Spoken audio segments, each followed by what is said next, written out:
नमस्कार. आपण खूप दिवसानंतर ह्या चॅनलवर भेटतो आहोत. होतं असं की ते दुसरं चॅनल आपलं सुरू आहे, त्याच्यावर व्हिडिओ कंटिन्यू येत असतात, त्यामुळे याच्याकडे थोडंसं दुर्लक्ष होतं. पण मला खरंच खूप वाईट वाटतं आमच्या टीमला देखील की आपण व्हिडिओ देत नाही आहे. तर आपण काहीतरी एक सीरीज सुरू करूया असा एक मनामध्ये विचार होता. तर माझा असा विचार चाललेला आहे की भगवद्गीता द प्रॅक्टिकल या नावाने आपण सीरीज सुरू करूया का?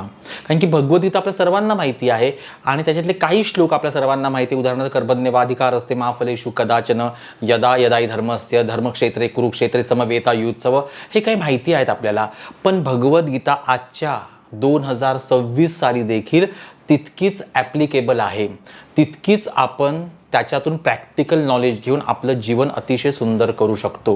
तर भगवद्गीता या माध्यमातून आपण भेटण्याचा प्रयत्न करणार आहोत. आपण एक सिरीज सुरू करणार आहोत. त्याच्यातून भगवद्गीता आपल्याला समजणार आहेच, पण त्याचबरोबर त्याचा लाभ आपल्याला आपल्या दैनंदिन जीवनामध्ये आपल्या व्यक्तिमत्वामध्ये कसा करून घेता येईल याचा देखील आपण विचार तेवढ्याच स्ट्रॉंगली करणार आहोत.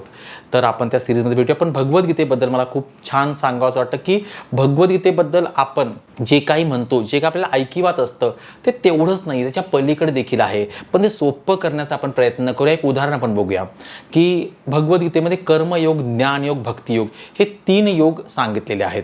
तर कर्मयोग म्हणजे काय? तर एखादी गोष्ट मला करायचीच आहे तर हा कर्मयोग झाला. पण मी ती गोष्ट करताना मी नॉलेज घेतो ना अगोदर, तर तो ज्ञानयोग झाला. आणि मी किती तन्मयतेने करतो आहे, किती मनापासून करतोय, तर हा भक्तियोग झाला. सोपं बघूया. आता मुलांच्या एक्झाम सुरू आहेत, वर्षाच्या शेवटी परीक्षा द्यायचीच आहे. हा झाला कर्मयोग. मी वर्षभर काय काय अभ्यास केला, हा झाला ज्ञानयोग. आणि मी पेपर सोडवताना कसा सोडवतोय, मी कसा पॅराग्राफ करतो आहे, कसं मी हँडरायटिंग करतो, म्हणजे हस्ताक्षर माझं कसं आहे, मी कसं निबंध लिहितो आहे, मी कशी जागा सोडतो आहे, हा झाला भक्तियोग. आणि या तीनही गोष्टी जेव्हा जुळून येतात त्यावेळेला मुलं चांगल्या मार्काने उत्तीर्ण होत असतात. हे प्रत्येकाच्या बाबतीमध्ये आहे. स्वयंपाक बनवायचाच आहे गृहिणींच्या बाबतीमध्ये, हे झालं कर्मयोग. पण स्वयंपाक बनवताना त्यांनी जे ट्रेनिंग घेतलेलं आहे ते झालं ज्ञानयोग. आणि स्वयंपाक बनवताना ज्या तन्मयतेने ते करतात, रोज वेगवेगळे पदार्थ करतात, पदार्थांमध्ये व्हेरिएशन्स आणतात, त्यानंतर त्या व्यवस्थितपणे ते मॅनेज करतात, हा झाला भक्तियोग. पुरुषांच्या बाबतीमध्ये कामावर जायचंच आहे, हा झाला कर्मयोग.